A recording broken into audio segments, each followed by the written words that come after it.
Hello, fellow explorers. For the seventh time ever, welcome to Story Spelunking. I'm Sierra. And I'm Stephanie. If each of our other episodes have favored one of our interests more heavily than the other, today we are walking onto the battleground of Little Women on equal footing. Yes, because we both have quite a connection, at least with the 1994 version, and we even share a connection with the 2019 version because we saw it in theaters together right before COVID, It's true, we were both a part of the Historical Honor Society, Phi Alpha Theta, which and we right, still are.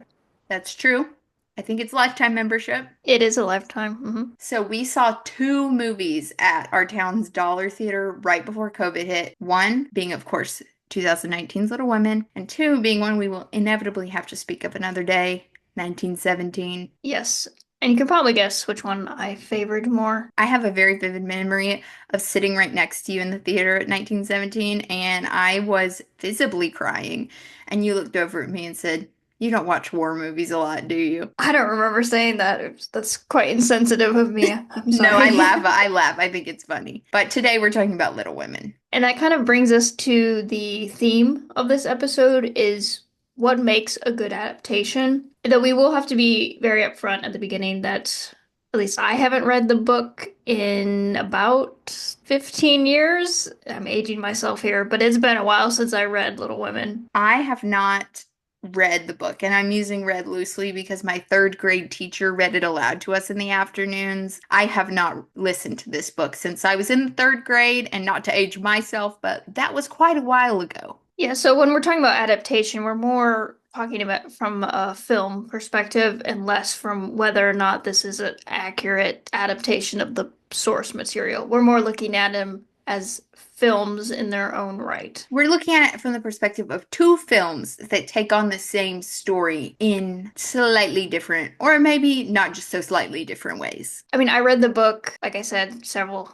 years ago, and it was mostly on the impetus of my mother, who told me as an 11-year-old that I was reading way too many history books that were way too violent, which she wasn't totally wrong. So I didn't enjoy the book as much as I probably would have had I picked it up on my own, but it is a very good book, and we definitely recommend reading it at some point in your life. Absolutely. And not to constantly be going back to the girlies, but it's called Little Women. This is really a story for the girlies. It can be enjoyed by all in the way that C.S. Lewis, as we mentioned in our very first episode, believes that good stories for children are good stories for everyone. Good stories for women can be enjoyed by everyone, but it's for the girls. Little Women is for the girls, for the women. Yes, yeah. And so we're, yeah, not looking so much at comparing the movies to the book, but this kind of does bring us into a debate. Even we don't totally agree with each other on how this should look like in a movie. This idea of like a literal versus an artistic interpretation of the source material. I think I generally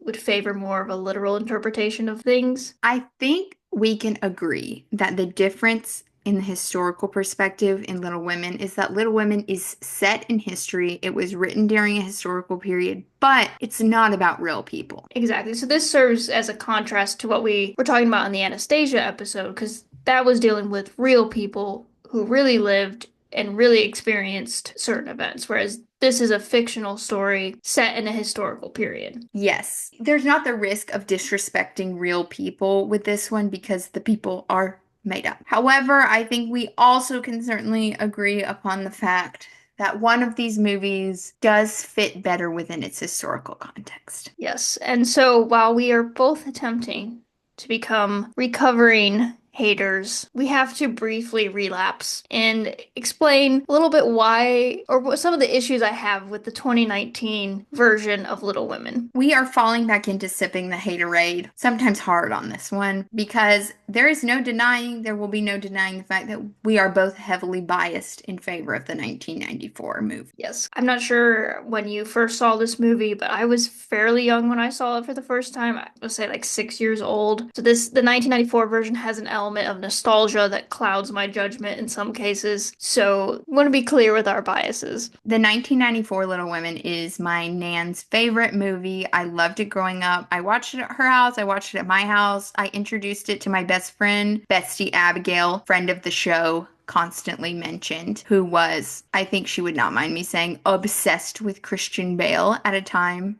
in her history. Didn't we all go through a Christian Bale phase at some point? If you saw this movie, you certainly did. I'm Yeah. sorry, Mr. Chalamet. We'll get there. And so I just have all these great memories with all the people I love. Not that I don't have great memories with the people I love, seeing the 2019 one. I saw it in theaters with both you and my mom.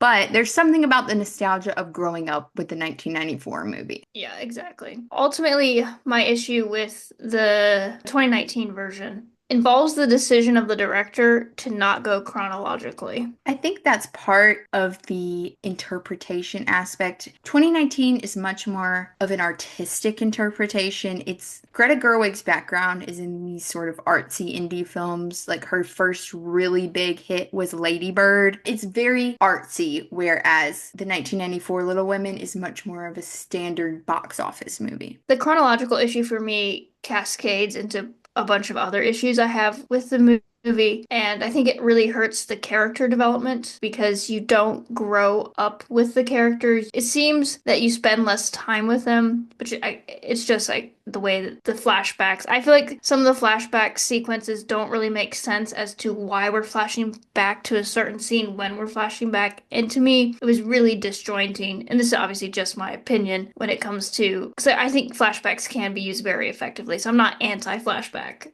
or anti any movie that doesn't go in chronological order. It's just I think the chronological order allows the scenes to breathe more. They don't feel so strangled in between flashback scenes. I, for the most part, do agree. Rarely throughout the movie did I think, I like how these two scenes are next to each other. It really does strangle the character growth. It strangles the emotional moments sometimes because unless you pay attention, it can be a little confusing about when you're in the present and when you're in the past. There's one title card at the bottom that tells you it's 7 years earlier when you go into the past. But otherwise, you have to be paying attention to the color. When we're in the present, everything is very blue. It's giving the original Twilight movie. There's a blue cast over everything. Not quite as extreme as the original Twilight movie, but everything is more blue and cold in the present because there tends to be a little more heaviness, sadness. Whereas when we're seeing the flashbacks to the past, everything is more warm colored. It's golden because this childhood is idyllic and golden in Joe's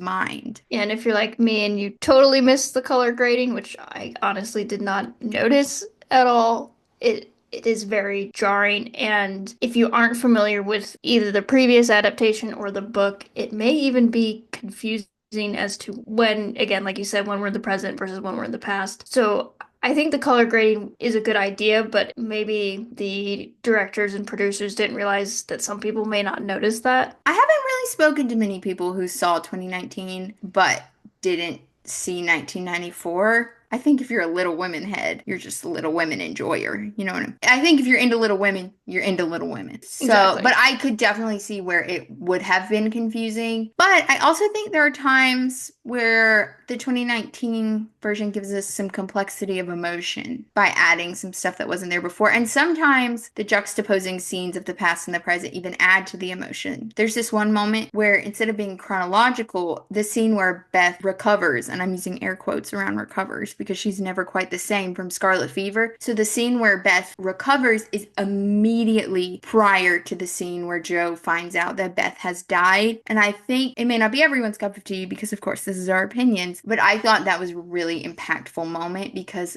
Beth recovers in the golden childhood, but she dies in the heavier cold present.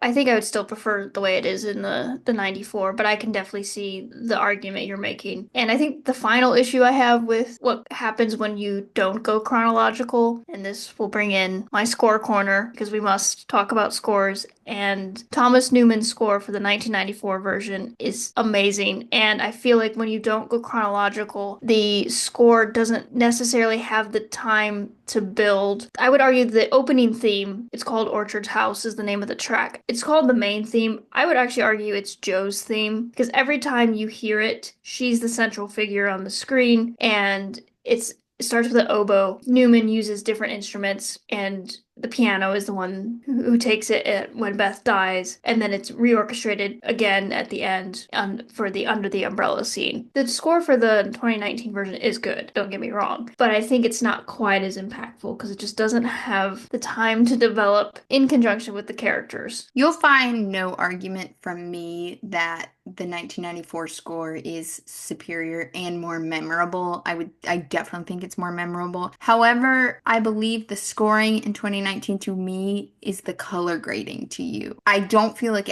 the score of 2019 really impacted my viewing experience that much, for better or worse. Although I will always agree that 1994 is in fact superior. Yes, and I had it on CD, so again, I am slightly biased towards my love of Thomas Newman's score, which should have won an Oscar, I think. I'm not sure. I don't even know if it was nominated, to be honest. I'd have to look. Physical media for the win. Yes. And then I think another issue, we both agree on this one wholeheartedly. The decision to have the same actress play young Amy and older Amy is quite puzzling to me. This is nothing against Florence Pugh. Florence Pugh is an amazing actress. She does really well, but I can't help but be pulled out of the story when you have an adult acting like a child. This is another thing that would have really helped distinguish the past from the present outside of the color grading is having a child play child Amy. Florence Pugh, completely agree, incredible actress, but seeing her pretend to be 13 was making me angry. Yes. When I was watching this movie in the flashback parts with Amy, we'll get into this, but I don't like Amy anyway, and I do not like the modern, we stan Amy. No, we do not. Yes, she's, yeah.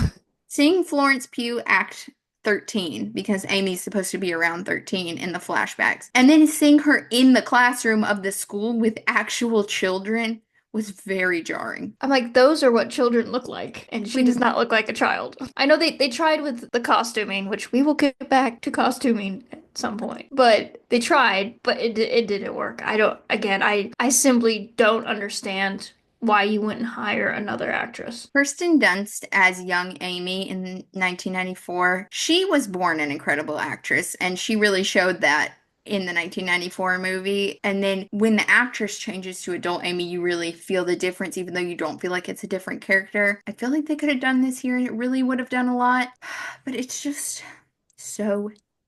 Amy is a character. I'm getting into it now. I can't wait anymore. Now, I was watching the 2019 version in the wee hours of the morning last night, and I was just feeling very angry. Greta Gerwig's Little Women, which is the 2019 version, does a lot to add complex emotions and characterizations into the other sisters along with Jo. However, Amy is the devil. My opinions on this movie and the things that happen in it have grown with me. Like when I was watching this and I was like 12 or 13, just me and the bestie, I could not understand why you would ever leave young Christian Bale for that old German man. I'm sorry, that's what I felt as a preteen. However, the older I got, the more I was like, yeah, she and Laurie would have killed each other. They could not, Jo and Laurie could not have got married. That never would have worked. He just would do whatever she told him or said he would. She needed to grow into her own person. However, one opinion I will never outgrow is if I was Jo, I would have never forgiven Amy. Strike one, she burns her manuscript. Yes, and there was no autosave or,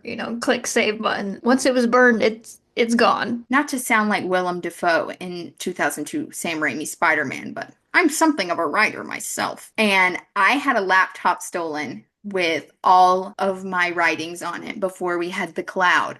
It was just saved on the hard drive. My laptop was stolen, never to be recovered. And so I know what Jo felt to lose all your writings. That's like your heart and your soul. And her sister burned her handwritten manuscript in the fire. I would have wanted to kill her too. And then in both adaptions, her mom says, don't let the sun go down on your anger. In 1994, it's less infuriating, but still, strike one, never would have forgiven Amy for burning my manuscript. Strike two, she goes to Europe in what should have been Jo's place. I know that was their aunt's decision, really. No, that I never got over that. And then, not that you necessarily need a spoiler warning for Little Women, but in the end of the movie, Amy and Laurie, who had been obsessed with and proposed to Jo, end up getting married. Mm-hmm. I could understand Laurie and Jo winding up being able to have a friendship again. Yeah. But I would have never been able to forgive my sister for getting with my situationship. Yeah, what happened to girl code? I don't know. I would have forgiveness is can be a hard thing to do. And yeah, I would have really struggled. Amy may have ended up drowning in that frozen lake if I was Joe, to be honest. Amy was 13 when she burnt that manuscript. That's too old to be acting like that. Yeah. And I So understand that Amy is a complex character too, and that she always had a crush on Laurie her whole life. And I understand that Joe rejected Laurie, leaving him up for grabs. But no, I would have died mad. I would have never forgiven either one of them. From the time Amy was 13 on, if she was my little sister, she'd have been dead to me. I think, like you said, the 2019 version does explore Amy a little bit more and in depth, but she still is my least favorite character. I understand that people are going to have more nuanced opinions on Amy and the Little Women discourse, but that will never be me. Call me immature and unforgiving, but I will never get over Amy being Amy. Well, moving on from our Amy strong dislike, we have kind of another reason, at least for me, that I don't like the 2019 version as much as the 1994 version, is sometimes it gets a little too preachy. And what I mean by this is sometimes they didn't let the story tell the story, if that makes sense. Ironically, we have this opening scene, which I do think it was a good idea. I like how much time we spent with Joe and the editor. Like, I think that was a really good idea. But he says to her that people want to be amused, not preached at, which is very ironic because there's several moments in the film where I very much felt like I was getting preached at. Not for me to lecture anyone on preaching after I just went off on Amy like that, but I completely agree. It's very telling and not showing sometimes in this movie, which is truly unfortunate. I think its writing is its weakest element. And I think that really, like you mentioned with strangling scenes, it sort of strangles the soul of the story because a big part of this is the March's faith. They are very progressive for their time, the time the book is set in. And a big part of why they are progressive for the Civil War era is because they are Christian. Mhm. And the Bible teaches us that all men are made in the image of God, as men as in humans, which Yes. includes women and people of color. So they don't believe in slavery. It also says in the Bible that there is neither male nor female, slave nor free. When I find that Bible verse, I'll put it up on the screen in the YouTube video, talking about how we are all equal in Christ because we are all sinners in need of a savior. So the Yes. Yeah. Marches truly believe this. It's why they do everything they do. Exactly. And they sort of stole away their faith and just left the moralism and the legalism of their behavior in the Yeah. 2019 version without the reason why they act like that. Yeah, so it becomes too preachy, but they took out the Christianity. So then you're left with list of things you can and cannot do. It's actually, it makes it sort of depressing and it makes their parents feel almost more sinister. That's why it's more infuriating when Marmee tells Joe, don't let the sun go down on your anger after Amy burns her manuscript because you don't feel like she believes that out of any sort of true belief. It's just sort of like something she feels like she has to say. Yeah. And I think the prime example of why this bothers me so much is the Christmas breakfast scene that's in the beginning of the 1994 film and near the beginning of the Yeah. 2019 film. In 1994, their mom, Marmee, is with the Humboldt family, who is a poor family in their community, and she's serving them on Christmas Day, but she didn't force the girls to go. The girls get up and there's a full breakfast waiting for them, which is theirs to eat. And the girls want it, but they still choose on their own to bring this food to the poor family. Whereas in 2019, Marmee forces them to give up their breakfast, which is almost, I don't, having grown up in a missional environment, which it almost sometimes becomes not about Jesus at all, but just sort of performing being a good person and at the Yeah. sacrifice of your family, Marmee is taking away their choice to do good and forcing it upon them, which really isn't a moral act at all. Yeah, exactly. Sometimes in the ministry world, people can forget that their family is their first ministry. Exactly. I completely agree with you. It pulls the heart out of the story and it makes the sisters less admirable, if I could use that word. And they're just doing it because they're told to do it. And there's such a big difference when you're talking about motivations. Are you doing it because as a Christian you want to show love to your fellow human, or are you doing it because your parents told you to do it? It's really sad because in the 1994 version, they don't always just love doing it. They still have complex feelings. They want their food, they miss their dad, but they also truly understand the cause and believe in it. They understand that their dad is serving. He's serving the men he's with and he's fighting for his country and his cause. They want the food for themselves and they want these little nice things, but they also understand why they go without. Yeah, because even in the 1994 version, Joe has a line where she said, "Oh, fry the Hummels. They're not saints. I'm not They're still obviously." humans, but Yeah. they choose, in spite of their own flaws, to love others instead of it being forced upon them. Yeah, exactly. And going back to the 2019 version, again, sometimes scene in of itself told the message, fine. Like you get it. But then there's like this added monologue that became very heavy-handed in my opinion. I completely agree. Part of this is the themes of Greta Gerwig's work. I have no problem with her adding the themes that are important to her work, even if I don't always agree with them. It's her work. She's doing it, she's putting it out there. My problem is the way that it's done in this movie is just like we mentioned, poor writing. They're just telling you. It feels like you're attending a gender studies lecture sometimes.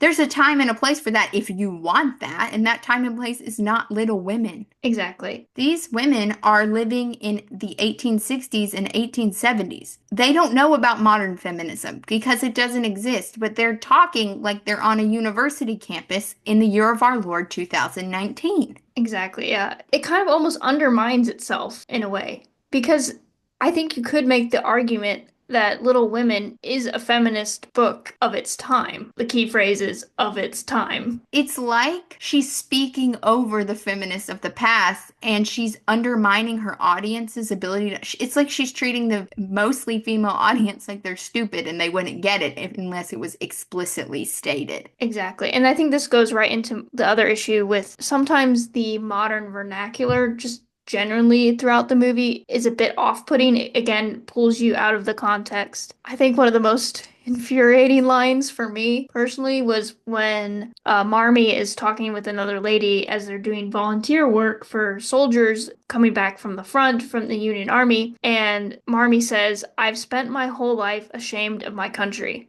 And the lady next to her says, "No offense meant, but you should still be." And then Marmie's response is, "I know I am." That's, again, if you want to put whatever themes and messages you want in your story, that's your right. But this story that's not how people talked during the Civil War. And that's not even really how they felt. Exactly, because if she was so ashamed, then why was she volunteering?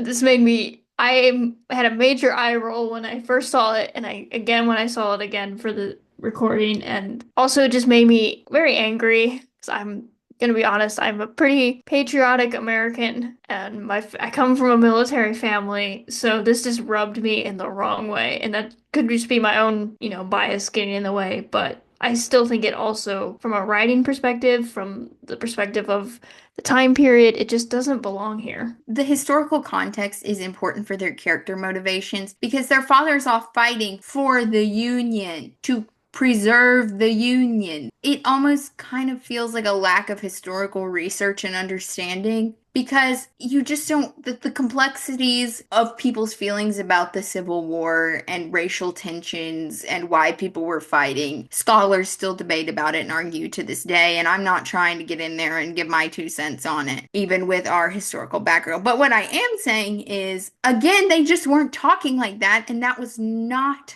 necessarily how these people felt. It just feels like you've placed characters from 2019 into not so accurate costumes and said, please talk on political talking points from the 2010s. Exactly. And that goes again, not just for lines like that, but also in the 1994 version, I feel like a lot of their phraseology is much more period accurate. For example, anytime Joe has like an exclamation, she uses the word Jehoshaphat, which I also think is just hilarious. But I feel like that's much more period accurate than capital or Christopher Columbus. Another time she says, "What in tarnation?" And I'm like, I actually think Christopher Columbus and capital were things people said. I don't think she pulled them out of a hat, but I think it's kind of that same thing we were talking about with the secularization of the story. Jehoshaphat is obviously a biblical character, and Capital and Christopher Columbus are secular. Exactly. I feel like the 2019 version kind of pulls the heart out of the story and I was gonna do strangled, but that doesn't quite fit the same metaphor of heart and strangle. I don't think it needs to be an explicitly Christian movie. I feel like my argument has made it seem like I'm saying that. I don't. I just do think that's an important aspect to the story. Okay, so we need to leave our hater era behind us again and return to our loving era. So there are some things we liked about the 2019 version. We have to put aside comparison, The Thief of Joy, and look at 2019 as its own unique work of art and a unique interpretation of this story. Yes, and I think you had a good point how the cinematography does set this movie apart. Greta Gerwig is a very stylistic director, which I think a lot of directors are these days. I really like the color grading, the cinematography. At times, this movie feels almost set like a stage play, the way they move, the way they act around the camera. I really like this element. I don't always like it when they're monologuing and when they're the choice to have them stare directly at the camera as they read their notes and letters rather than a voiceover. I don't know if that was the right choice, but I still like the stage play type acting for the most part. It fits with the story. Yeah, and I think it plays homage to the girl's own love of theater. Theater is so important to this story, so it does sort of feel like a love letter to the theater at times. Also, perhaps the best aspect of the 2019 movie is Saoirse Ronan's performance. I 100% agree. She often, I would argue, carries this movie on her back. My City of Ember girls, if you know, you know, and you watch City of Ember or bought it as Hollywood Video, went out of business back in the day. Saoirse Ronan is a powerhouse actress. And the life and the complexity of emotion she brings to Joe is so beautiful and so relatable and raw. She brings the internal world that Joe feels to the outside in a way that I don't, even though I think Winona Ryder is incredible in that movie, I don't think 1994 quite captures that same level of emotional complexity that Joe feels. Exactly. I 100% agree. And it's also incredible when you hear her real accent because she's I Irish.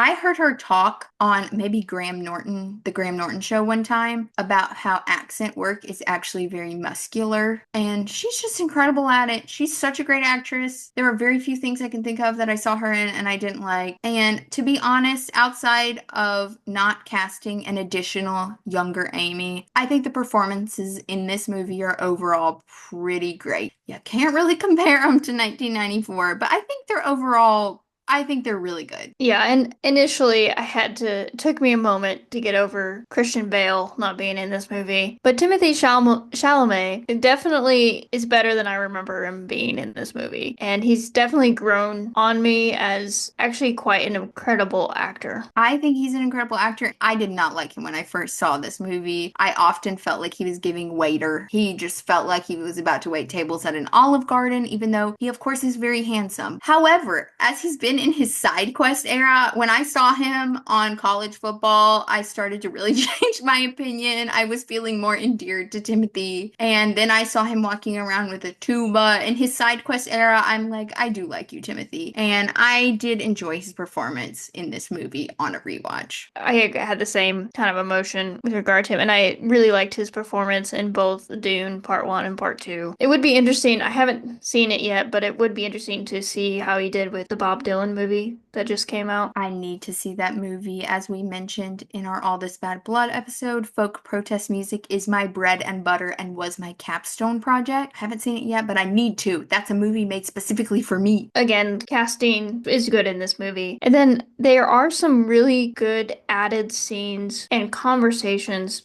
that happen in the 2019 version that are not in the 1994 version. And even like a small moment, like at the very beginning of the movie, there's an opening quote from Louisa May Alcott, the author of Little Women. It says, "I've had lots of troubles, so I write jolly tales." And then another scene that's in the 2019 version is this beach scene between Joe and Beth when Beth has once again fallen very ill because of scarlet fever. And in this case, she kind of knows that she's going to likely die from this disease. There's a really beautiful metaphor where she's talking about the tide and that you can't stop the tide. And Joe's response is, I'll stop it. And I think it's a beautiful encapsulation of both of the personalities and characters of Joe and Beth. I think that the 2019 version does a good job of focusing on character necessarily more than plot progression. I think that's sometimes where the chronology throws you off. But the good thing that it does is give the characters time to have their moments to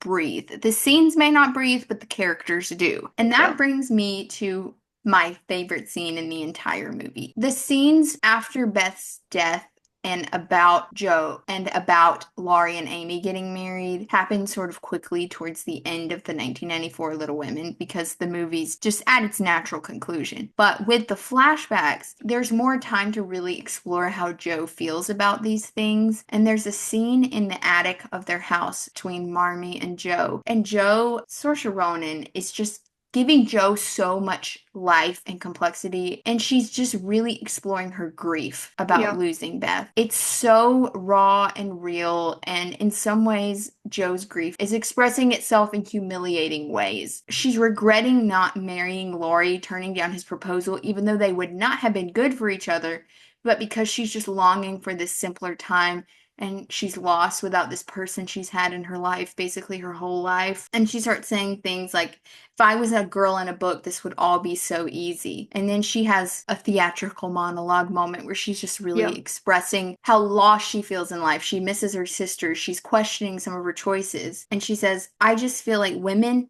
they have minds and they have souls as well as just heart. And they've got ambition and they've got talent as well as just beauty. And I'm so sick of people saying that love is just all a woman is fit for. I'm so sick of it. But I'm so lonely. It was definitely relatable for me. And I feel like it's relatable for a lot of young women, especially if you're of a certain personality type or you went into academics or into your career and you were more focused on that than just going out there and finding love. You were like, I'm focused on this now. And then you turn around and you're like, I'm getting older and I haven't had these romantic experiences that my peers or my sisters have had. Yeah, and I feel like this is a monologue that fits very well with the scene. And I feel like this one, because I know we had just complained a little bit about sometimes the monologue can be a bit heavy-handed, but this one it does not come across that way because I think partially because of the acting, but also because it's how she's expressing to her mom about how she's trying to deal with these feelings that she's having. And I definitely agree that the 2019 version does give breathing space to characters dealing with grief more than the 1994 version does. It's just that little extra character focus. I'm not saying the 1994 wasn't character focused, but it's just the little extra runtime, the little further emphasis on character. And this scene also has some good back and forthing, not just a monologue. Joe is talking about regretting turning Laurie down, and her mom says, "But did you love him?" And Joe says, I care more to be loved. I want to be loved. And Marmee says, that's not the same as loving. She doesn't really love Laurie, but she just is craving this love to be wanted, to be desired, to have stability in this world that's changing out of her control. And it's just so beautiful and raw.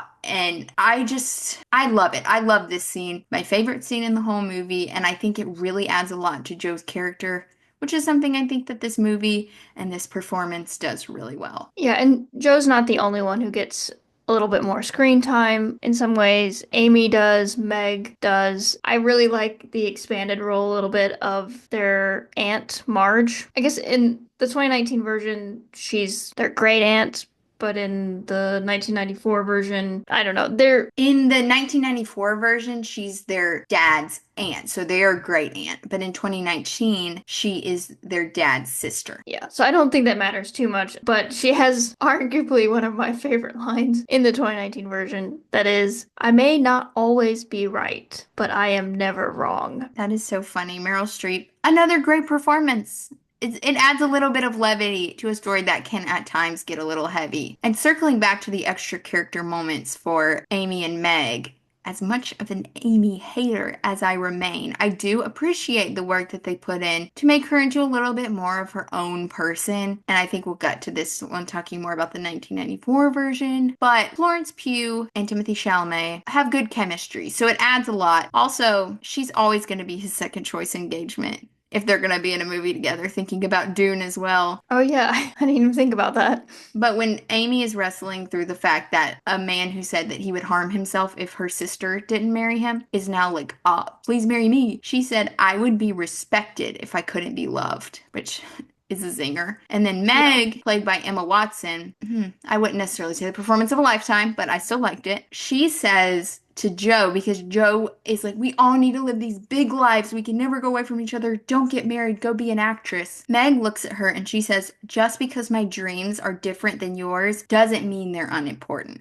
Yeah, I that love that, yeah. and I think it adds some much needed realism to the feminist message of this movie of 2019. Exactly. And then there are some very fun conversations with the editor that obviously are not in the 94 version. And there's an interesting debate when they're, negotiating the copyright. And many authors, not just female authors, have been taken advantage of by publishing companies when it comes to copyright. But Joe tells the editor, if I'm going to sell my heroine into marriage for money, I might as well get some of it. I love the scenes with the editor, the scenes of the book being published. Such a great addition to it. And I love it, especially at the end, because there's this beautiful scene with all the family together at the school, and it's cutting back and forth with her book getting published in New York. And then at the end, they're embossing gold on the front so you can see the words Little Women. And cut between, I'm getting chills talking about it. That's how serious it is to me. In between them embossing gold Little Women on the front of the book, it's cutting back to the gold colored scenes of their childhood. And it's just beautiful. It's all the sisters as kids doing their plays, and the tone of those scenes is golden, and then it will cut back and forth to gold being put on the front of the book. And it's just beautiful. Something that's Agree. less beautiful is the costuming. Yes, yes, This and I'm preparing your soapbox because this is a major issue in this movie. Perhaps my favorite YouTuber, other than us, of course, is Makara Tours, and she has such a great video about why Little Women did not deserve to win an Oscar for costuming, which I recommend to everyone and will link in the description if I can. And I have inflicted this video upon Stephanie, I think several times when she's visited. Yes, you've actually asked me several times, have you seen this video? I'm like, yes. And I can say most thing I remember on the video is bonnets. Bonnets. She talks about bonnets, how easy they are to make, how important they are to the historical context, and why no one in 2019 wears not a bonnet in sight. Justice for bonnets. The costuming is where you can really tell that there was a complete lack of care for the historical context. They're wearing acrylic yarn knitted with corrugated colors, just fabrics that did not exist. And I can't be too nitpicky about the fabrics because sometimes you can't tell, but sometimes you can. And this watch, it was the hair. Hair throughout history, as you will maybe all remember, or if this is your first episode, hi, I am very into historical costuming and historical outfits. They can actually tell us a lot about the times people lived in, what was important to them, how they lived their lives. And hair was a very important part of that. And the way that these girls are just wearing their hair like it's the 1970s instead of the 1870s is unacceptable to me. Yeah, they're kind of dressed like hippies. Yes, their family was radical for their time, but they weren't 1970s hippies. They're wearing Gone with the Wind Halloween costumes. It's very frustrating to me because this is perhaps my favorite era of fashion. It's in England, it's the Victorian era. In the US, it's around the Civil War. I think the best is when they go to Meg goes to this girl's ball and you see their necklines are so rounded. The fabric was a political issue. This is women in politics before women could vote because it's how your fabric was sourced, who was the labor, were they paid, who milled it, were they children. Fabrics are important to the story of the Little Women because they don't wear silk and they have things about cotton because cotton in the South and silk mills run by children, and it's important to them and it's important to the story. And the hair denotes how old you are, if you're married, and they just care about none of these rules. 1994 gives a lot of care to this, and it sticks with the characters still. The characters dress like their personalities, but they dress like their personalities within their time. Exactly. And something in the 94 version that you pointed out that I didn't notice since fashion is not really my thing, but several of the sisters wear each other's dresses, which, if you remember through the story, they are a poor family. So they would wear hand-me-downs. I made my mom watch the 1994 Little Women at 8:30 a.m. with me this morning. Thank you, Mother, for your sacrifice. And she was like, wait a second. When it's the second Christmas in the movie where Beth is getting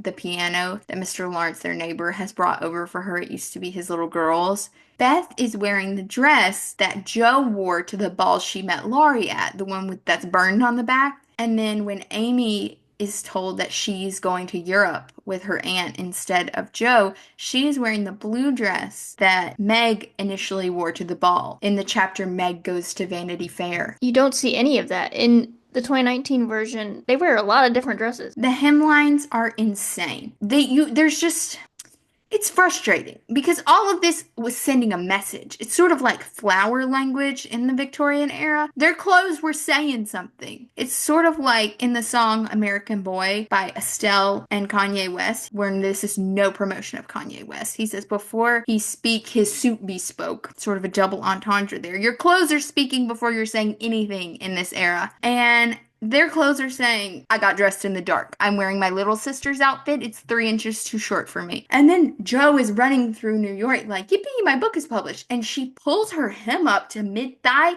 And that would have been like flashing people. Like, can-can dances were the strippers of the 1860s. And she is can-canning it up in the middle of the street in broad daylight. Sorry, I can't stop laughing if you guys can see the video.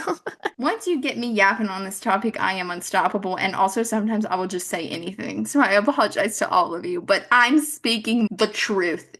This is like, why do you not care? This was important to Louisa May Alcott.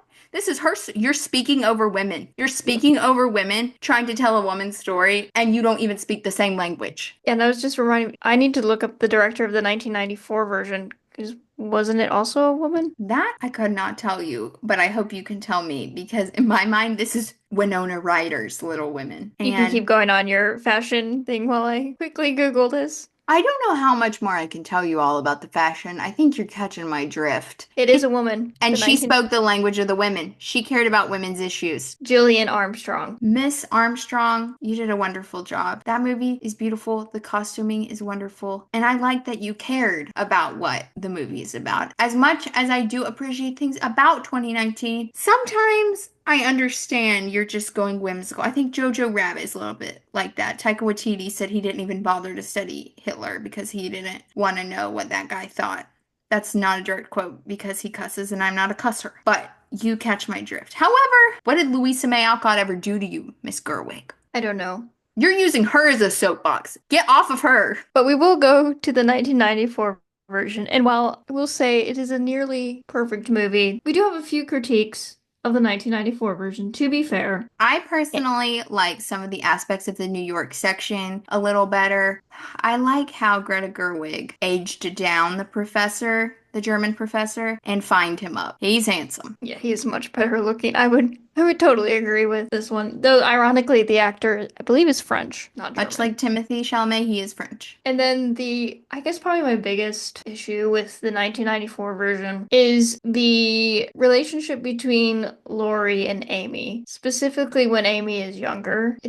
It feels a bit off to me. Me and my mom were getting very skeezed out by Laurie, and I have never felt that way during the movie before. I think it's because I'm getting older and I haven't watched this movie in a while. But when he is in the carriage with her, leaving the house where Beth has scarlet fever, and Amy has to leave because she's never had scarlet fever before, so he takes her to her aunt's house. And he's probably around 18 because he's about to go to college, and she is 13. And he's telling her that he'll be her first kiss before she dies, and she lays her head on his shoulder, and she is a little girl, and he looks like an adult man, and it makes me extremely uncomfortable. And so I guess maybe the decision to have the same actress I guess, kind of avoided that problem, but in doing so created its own new problem. It's just almost like Amy is the devil. I don't blame Yes. her for the part where it's them in the carriage. He should have been like, "No, little girl, I will not kiss you." Yeah, but overall, the pacing of the 1994 version, the chronological order, you grow up with the girls. I completely agree. It allows some of the scenes to be way more impactful because one, you kind of don't have a tone for what's coming. You're not like, the present is sad because it is blue, like in an English class. This scene is sad because the curtains are blue. This scene is sad because the color is blue. If you're watching for the first time, you don't really know what's coming, so you're growing up and you grow to love these sisters, and suddenly one of these beloved sisters is taken from you. Yes, and so for that reason, I would make the argument that Beth's death in the 1994 version is more impactful. Though the 2019 version obviously does a really good job with it as well, like we've already mentioned. But I think part of it is because Claire Danes, who plays Beth, I don't think anyone is beating her performance. Then, of course, you know me, I'm going to talk about the score. And in this scene, the track name is Valley of the Shadow, and it plays, Newman orchestrated it to be, instead of the oboe, which the oboe has been carrying the main theme since the beginning of the movie, it's now the piano. And this very simple melody is played just, bare bones piano. And then when Hannah, who is their like maid, I guess, starts to lay the rose petals down throughout the room, this choral element takes over. And I'm not gonna lie, the first time I saw this movie as a 6-year-old, I absolutely bawled my eyes out because I had no idea it was coming. I hadn't read the book yet, and to this day is still the only movie that I have actually cried in. That's incredible. And I think it speaks to both how wonderful this movie is and you as a person. Not in a bad way. That came across Yeah. wrong, but you know what I meant. That's okay. My sister always quoted Hermione when she said that I have the emotional range of a teaspoon. We have been friends for going on 7 years now. And I think you have more than the emotional range of a teaspoon. You just don't express it through crying always, and that's not a Yeah. bad thing. Thank you. However, I agree that this death scene is, whew, it is tough because you just love them so much, and you see Joe, who is this hard character, this scene right before Beth dies. This is another win for 1994 because in keeping in the March's faith, Joe and Beth are able to have this conversation that feels more impactful, even though I like the one on the beach than the one on the beach, Mhm. because they're talking about heaven and what comes Yeah. after. And Joe's not necessarily trying to fight it because she believes that there is an after. And she Yes. believes that Beth will be in a better place and free of her physical suffering. She just doesn't want to lose her selfishly. And Joe understands all of this. And Beth, she says they've always gone and left her behind, and for the first time Yeah. she's going, but she says she'll be homesick for them even in heaven. Yeah. And you It's just want to bawl your eyes out, and I have. Yep. And you have. I don't remember exactly how it's written in the book, sadly, but I would imagine it's pretty similar. I also think we should shout out the actress who plays Marmee in the 1994 version.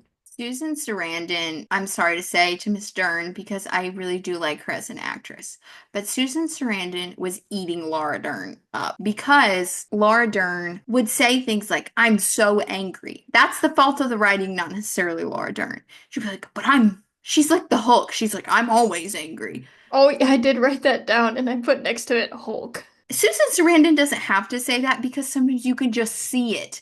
Like when her daughter Exactly. dies, she's angry, but she doesn't have to say, "I am angry right now." They talk about how Amy isn't there, and she says, "What difference does it make if she comes now anyway? Because Beth is already dead." And see, we understood that without her having to tell us. Exactly. I guess in a final wrap up of our thoughts on Little Women versus Little Women, I think it ultimately comes down to they provide different perspectives.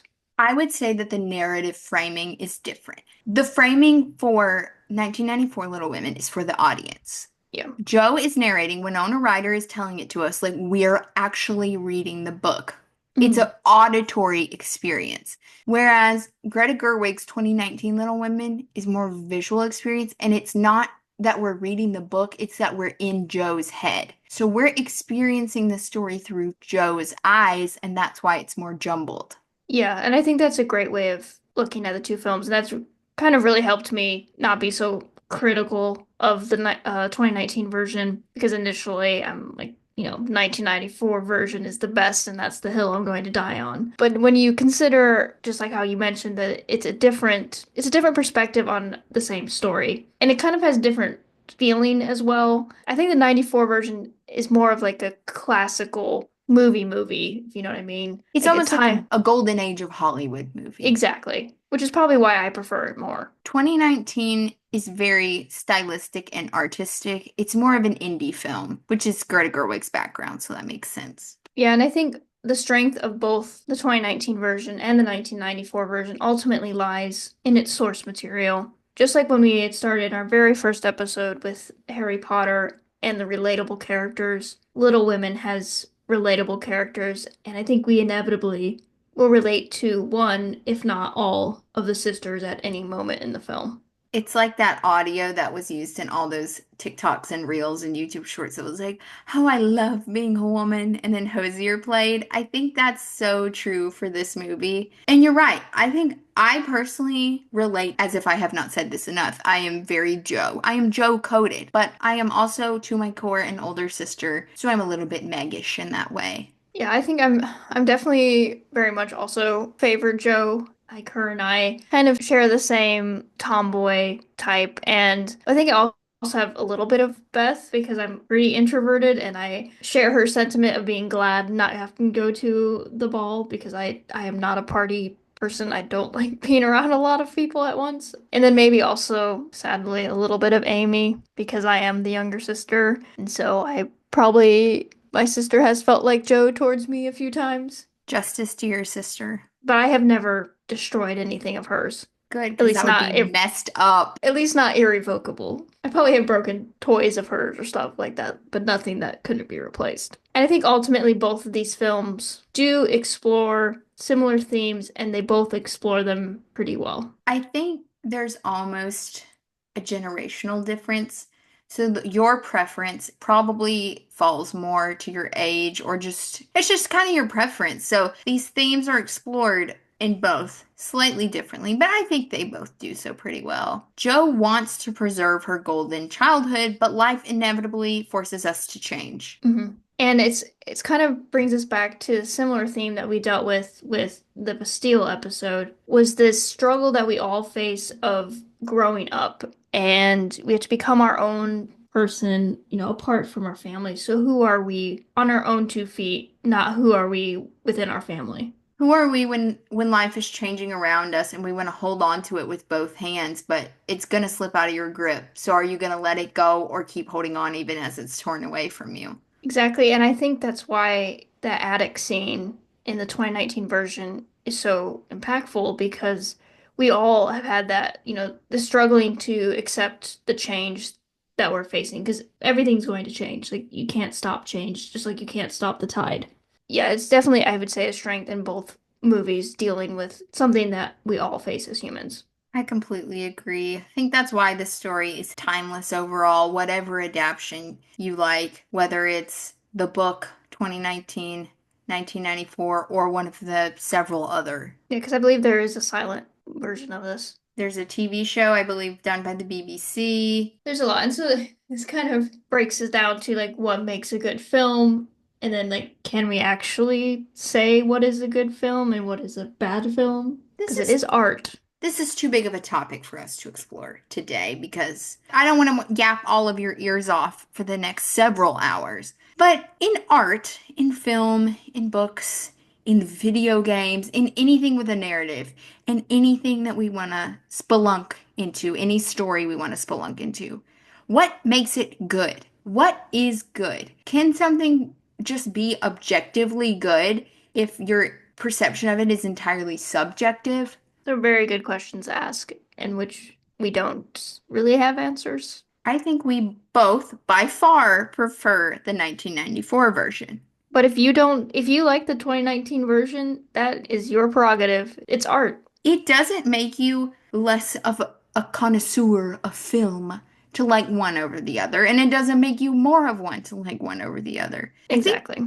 people are too demeaning about the enjoyment of film and books and video games. It's a preference of art. Guys, these are movies. Hmm. They're movies. It's okay to like what you like, even if what you like is silly. In fact, it's better. Be free. And of course, for our further reading, I would say read the book or audiobook it, because that's another Yeah, thing. Don't be confined by feeling like you have to read everything with your eyes. It is not cheating to audiobook. Oral tradition has always been around. exactly. And we're actually going to try to continue this line of thought about the controversy of what is considered good art, as you can join us for the next exploration involving danger, dragons, and the dilemmas of disability representation with Fourth Wing by Rebecca Yarros.